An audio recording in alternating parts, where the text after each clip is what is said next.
Agora, por que o James é um sucesso?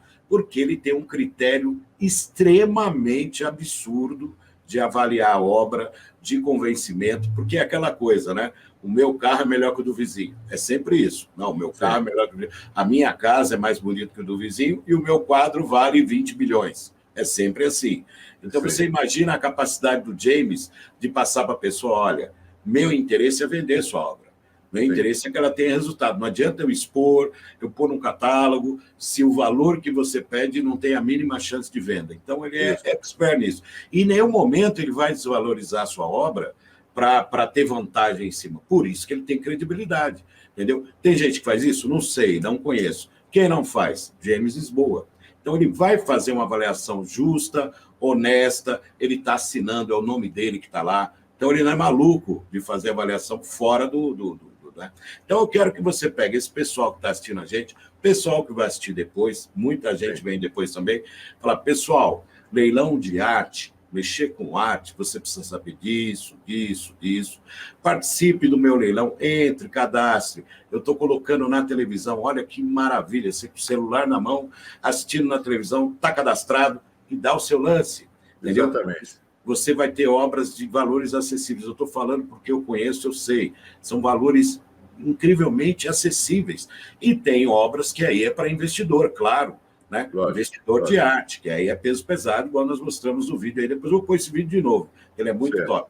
Colocar lá, ele vendeu lá o milhões. Então, quer dizer, não é qualquer um que faz isso. Então, até para você participar do leilão de arte, você tem que ver quem é o leiloeiro, né? Vamos lá, vamos à aula. Eu quero que você dê um show aí para esse pessoal que está aqui, que quer aprender, meu querido James. Você viu, o comprador de leilão, ele é, a princípio, em alguns momentos, compulsivo, no sentido de querer determinada obra e não ver. Ele compra porque quer preencher uma determinada coleção, um determinado período do artista, e ele, eventualmente, disputa por qualquer preço, porque aquilo acrescenta muito, um item muito importante dentro da sua coleção.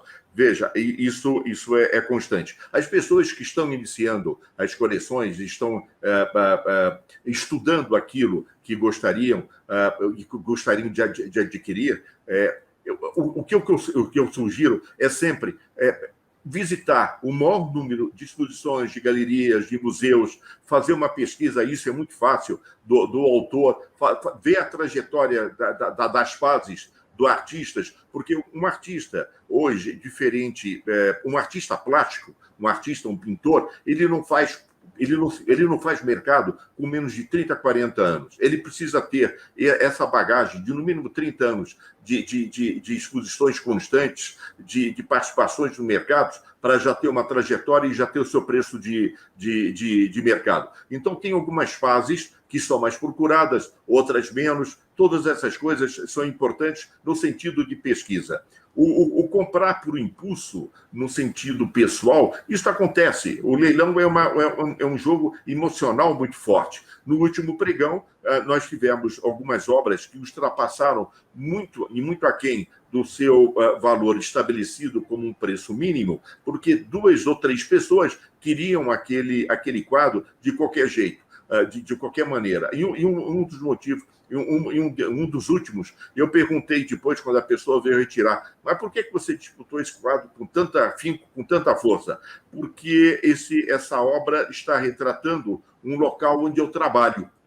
Foi o meu primeiro local de trabalho, não é? Ali na Avenida São Luís, e que eu ainda hoje estou lá. Então eu tinha um sentimento muito forte em relação a essa obra que, para mim, documenta toda essa minha trajetória. Então, eu queria de qualquer jeito. Então, isso é um lance emocional, sabe? Que você foge um pouco ao critério daquilo que você podia determinar como valor e como preço. Mas a satisfação dele ter adquirido uma obra com esse critério é muito forte. Isso para citar apenas um caso e um outro muito interessante de que um cliente que ainda hoje está constante nos nossos leilões, ele veio com a filha visitar a exposição. A filha gostou de um quadro do Odemir Martins, que era um gato pequeno, mas muito expressivo e bonito. Ela gostou do quadro e ela no decorrer, isso me dito depois da exposição, depois da aquisição, ela falou, papai, eu gostei do quadro, você compraria para mim? Compraria, tudo bem. No decorrer do pregão, apareceu um outro casal também querendo o quadro. Eu vou te dar mais ou menos um exemplo de o que aconteceu. O quadro custava de 7 a 8 mil reais, o preço inicial, que poderia eventualmente ser disputado até 10, 12, que seria o preço médio de mercado. O quadro bateu 40 mil reais. Não é? 40 mil reais. Aí depois, esse senhor que, lógico que ele tem um potencial econômico muito forte, eu perguntei, mas por que você foi? Porque aquele dia que a minha filha solicitou, gostou do quadro, era o aniversário dela. Era o dia do aniversário dela. Eu não podia nunca deixar de levar aquilo que ela gostou. Ele esperou o pregão, comprou, deu depois da data, porque o leilão, a exposição foi naquele domingo, ele deu depois da data, mas ele levou de qualquer jeito e queria e levou o quadro. Isto é um leilão, isto é uma situação emocional que só o leilão acarreta e dá esse prazer. Não é? Porque agora, como você falou há pouco, eu tenho uma mesa que eu tenho muito carinho, eu tenho um relógio que eu tenho muito carinho, e que não é o valor da peça em si que tem um peso, mas o fato de você possuir alguma coisa que te dá muita satisfação e que dá história. Isto é uma realização, é um momento. Uma outra coisa que dificulta muito no sentido de avaliação, Silvio, é que quando eu vou na casa das pessoas e peço e vou fazer as avaliações no qual são solicitadas, houve um caso de 2 irmãos que tinham um quadro do Pedro Alexandrino. Pedro Alexandrino, artista acadêmico da melhor qualidade, as grandes obras-primas dela estão aqui na Pinacoteca do Estado, e eu fiz a avaliação e um deles chegou e comentou, mas se vender por esse preço e dividir por 2, que são 2 irmãos que herdaram, eu vou ficar só com isso? E eu falei, não é que você vai ficar só com isso. Esse quadro pode eventualmente ter um precinho, pode ter uma disputa, mas dentro do patamar daquilo que é procurado, vai chegar mais ou menos dentro desse valor. E um deles chegou e comentou, puxa vida, eu tantas vezes eu almocei e jantei aqui com meu avô, olhando para o quadro, ele falava do artista, falava de tudo que se passou. Esse quadro está quase 50 anos na família, mas eu acho que aí não vai resolver. Eu acho melhor eu ficar com o quadro, porque eu olhando o quadro, vou me lembrar do meu avô, vou me lembrar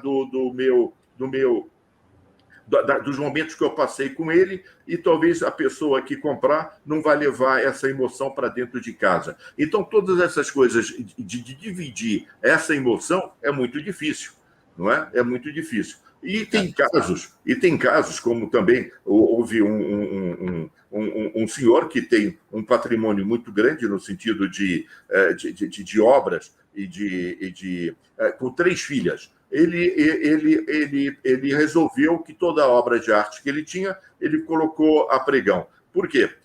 E uma grande coleção. Porque o dinheiro eu posso dividir. Eu tenho 3 filhas, uma está muito bem,